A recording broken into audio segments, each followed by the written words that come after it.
Philippians chapter number 3 and verse number 10. That I may know him is how it begins. It's very interesting that Paul the Apostle wrote that to a church in Philippi. A church that had helped him out at times, come to his aid. And, you know, as Christians or even as individuals, you know, the Bible says it rains on the just and the unjust. You and I understand that life is tough. I mean, look at me. I don't have any hair, so I mean, I know life's tough. And the thing is about life is we have to come to an understanding of what our beliefs are in spite of that. And so Paul's writing to this church, encouraging them to move on, to continue that the trials that they have faced, the sufferings they've went through, are only meant to make them stronger. And so he starts off with this verse and he says that I may know him. And it's important that we might know Christ, because Christ was the epitome of what we were to face, what we were to see, what we were to do. And when we begin to ask the first question of why I believe in God, it brings up that what Paul said, that I may know him. In life, we have what's called a spirit. You know, mankind was in the beginning in Genesis chapter number, I believe it's 3, if I remember correctly. God had already formed, you know, everything that we know that exists, the entire world. And he made mankind. And it says that he breathed in the man the breath of life. Well, when he made man, he made him in the image of God. He made him body, soul, and spirit. There are historians out there, scientists out there, people who have tried to answer those 3 questions. But the most probable answer is body is our physical body, how we are right now. Soul is that portion of us that can feel pain, can experience happiness and joy. The emotional side of mankind. And then you have the spirit, which is what they have identified as the part of mankind that identifies that there is a God. And when we begin to understand why we believe in God, it's important that we understand that we have a spirit, a part of us that does believe in a higher being of some sort. And so Paul's address to the early church was, you know, that I might know him. And so when we go to that aspect of why I believe in God, you know, it's very simple. There's a couple things I could look at in my life that point to that. And I want to start with that spirit part of me. At a young age, you know, there was a part of me that realized, you know, hey, there must be a God, but I wanted to know everything I could about this God. So, I mean, you could probably ask my parents. I questioned a lot of things. I began to draw conclusions about things and cause problems. And you've probably been in the same situation. It's part of our nature to believe that there's a God. It's interesting. You look through history, and every nation that has been on the face of the planet has had 2 things in common when you look at their history. They've all held to the fact that there was some kind of higher power or deity or being or some sort that they had to pay homage to, and then they all expected there had to be a sacrifice. Even in the earliest remains, you know, of ancient civilizations, they found that they felt that there needed to be some sort of sacrifice paid and homage paid to a deity. So what is it about mankind that makes us long for a deity if there isn't one? It's quite interesting. Even atheists, I like to point out atheists because they're the ones who say there is no God, they themselves spend their entire life trying to come up with reasons why there is no God. It kind of reminds me of, you know, teenage years when I tried to forget my parents. I did everything I could to avoid talking about them. But that's off the subject. We're talking about why I believe that there's a God.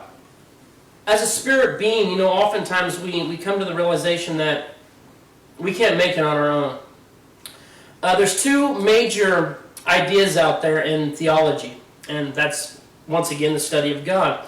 There's the Arminian view and the Calvinistic view.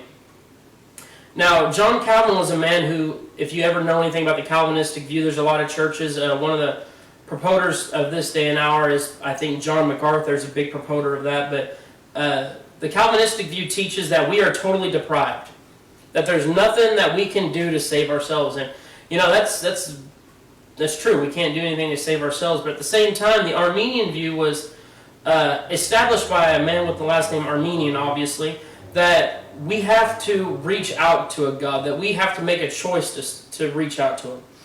And these 2 opinions have went back and forth, and we'll probably talk about it later on in one of the other videos. But just addressing it today, it's interesting that you and I, we have to come to the conclusion of when we start to believe in God, why we believe. It's one of those things in my life spiritually, I came to a point where I realized that life was so tough, there was nothing I can do to gain my own happiness, my own joy, my own satisfaction. You and I must come to that conclusion from time to time that, we long for companionship, we long for friends, for family. We even come to the point where sometimes even on our jobs we do things and it just seems like it's never just enough. Well, the first thing you have to ask yourself in life is, why do I believe that there's a God? Well, it's because I realize in myself that I'm not perfect. I know Steve has said in his videos of preaching that he's not perfect. If you're looking for a perfect church, this is not it. So it's very important that we understand that if we're looking to ask why we need to believe in a God or why we believe in God, it's important to understand that it's because we have not attained the greatness that this world has to offer yet. We haven't come to perfection. It's because we need somebody. We need someone to count on. We need someone to help us in our distresses and our problems. It's very important that we come to that conclusion. And Paul said, that I may know him. Why? It's because he went on to say, and the power of his resurrection. Paul understood that he hadn't got there yet. He needed Christ on a daily basis to raise him up. He needed a God. Once again, going back to the Bible, Peter stepped out on the water in faith and began to walk to Jesus, a man who was walking on the water. That's a miraculous thing. But Peter, in the midst of his trial and his heartache, he saw the waves, he began to sink. He had to reach out to a Christ. And you and I, just like the rest of mankind, we have to reach out to a God from time to time. Outside of a spiritual need for a God, that inner being of myself that longs for it, there's the logical side of things. And it makes sense to believe in a God. You might say, why does it make sense to believe in a God? Well, let me just give you some things to think about. In the Bible, it tells us that the heavens declare the glories of God. You ever stopped and just looked up to the sky and began to wonder where it all came from? There's a teaching out there called the Big Bang Theory, and it gets a lot of bad flack from a lot of churches and stuff like that because they equate it with evolution. Now, I'm not a big supporter of evolution. It does have some truth behind it. If you look at society, things adapt, things change. But on a whole scale, Darwin's idea of evolution is incorrect. I'm not going to address that all today because that's not important. But the idea of the Big Bang, if you actually study out the science behind it, it's actually true. There's a reason why if you look at all science books, most science books in high school or junior high and stuff, they haven't been changed since 1972. They've been revised, which means they pretty much took the book, made it in different color, and updated some of the terminology, but they haven't changed the idea behind it. Well, the reason why is because about the 1970s is they realized that the idea of the Big Bang, what happened there was, according to the second law of thermodynamics, that at some point in history, an explosion took place.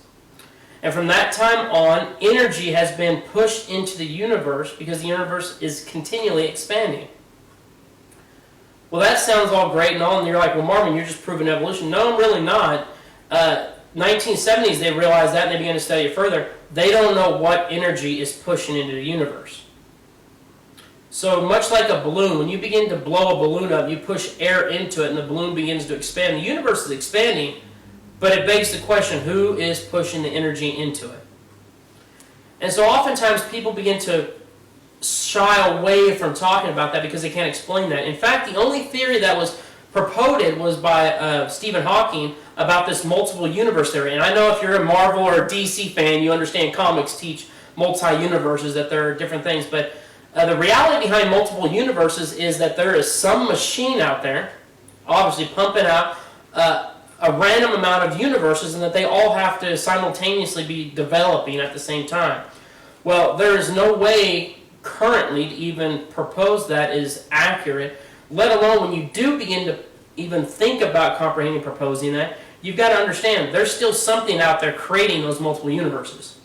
So logically speaking, it really doesn't make sense to believe in anything other than there's a God or some type of being pushing into the universe. So logically in that aspect, it makes perfect sense. And then on top of that, there's the other thing of our social discussions. Socially speaking, I'm sure, if you are a DC fan, you know of the notorious villain of Batman, the Joker, who is kind of an agent of chaos. He has no rhyme, no rhythm. He just goes about doing things, like a mad dog. If you're not familiar with him, well, then I'm just going to put it this way. Think of anarchy, complete anarchy. Without God, there's no real biasness, about how you should live your life. There's no governing aspect. There's no truth to be held to. I believe it was William Craig said it like this: to an individual who does not believe in God, you have one or two choices. You can either be consistent and unhappy, or you can be happy but very inconsistent in life. What that pretty much says is that if you don't believe that there's a God who comes into your aid to help you out, to govern life, to give you a higher purpose in your living or the way you act and stuff like that, you're in reality living consistently. So you're living by your own set standards, but you're not very happy because there's nothing rewarding you or coming to your aid in those times. Whereas if you want to be happy and you're living according to your own flesh and your own desires, or as the Bible would put it, you're following after the lust of your flesh, you're not very consistent, and thus people around you become very agitated with you at times. So in reality, from a logical standpoint, socially speaking, it makes sense to believe that there is a God or some sort of standard by which we live by. Well, it's interesting you think about it, because now we have an idea for social reason. We have an idea for why we should believe scientifically or being wise, but why do I believe in God? Well, it makes sense for my life. With all the things I've gone through, it's the only thing that seems to add up. And you might say, why are you bringing life experience into it? Because that's another item we have to look at. Every single one of us go through experiences, whether good or bad, whether heartache, hardship, whatever the case is. In reality, what we experience shapes us. Go to a psychologist, they'll tell you that your parents' fault is for why you are the way you are. But what that brings us to is, if experiences shape us, then why believe in a God? Well, it's because He allowed you to go through the experience, and it's your outlook on the experience that changes who you are and makes you decide different things. Well, why I believe in God based on my experiences, it's the only thing that logically makes sense. I can look at the fact that, I've been married and lost a wife. I can look at the fact that I've had a son die or multiple miscarriages. I can look at the fact that I tried pastoring a church and things didn't really fall through. But then I look at God in the midst of it and what He was developing on the inside of me. It makes sense that a God would send me through all that hardship to develop me, because now I'm here talking to you all about theology, which is a very important topic. Steve is very intrigued because, all the things he's gone through has led him to this point to start a church. So when we begin to look at things from our experience standpoint, when we look at things from a logical standpoint, we begin to realize it makes sense to believe in a God, because otherwise the things we've gone through, we could look at them very negatively. In all due respect, based on the stuff I went through, most people believe I should be in a straitjacket, some still do, or that I should be an alcoholic of some sort, lost. But logically speaking, I'm rational, I'm here, and I'm talking to you all. So obviously I'm not entirely crazy, and it makes sense to believe in a God. So when you begin to look at your experiences, the spiritual need in your life, when you begin to look at science or history itself and everything else, it makes sense to believe that there is some creator out there who designed all this to go into effect. So why I believe in God is it just makes sense in my life. And not only that, but without Him, I'd be lost. There'd be no point in my living. I've looked at time and time again in my life, and it gets very depressing if you look at it through my own lens. But when you begin to look at it through God's lens, it's a portrait that has just begun. Because God has a way of designing things to move things into effect. Just look at how He created the universe. He takes one little speck of grain and He turns it into an entire beach. It's amazing just to look at what God does in a life. So when you begin to look at life through your own ideas or your own philosophies, it fails. But when you look at it from a logical perspective, it makes perfect sense.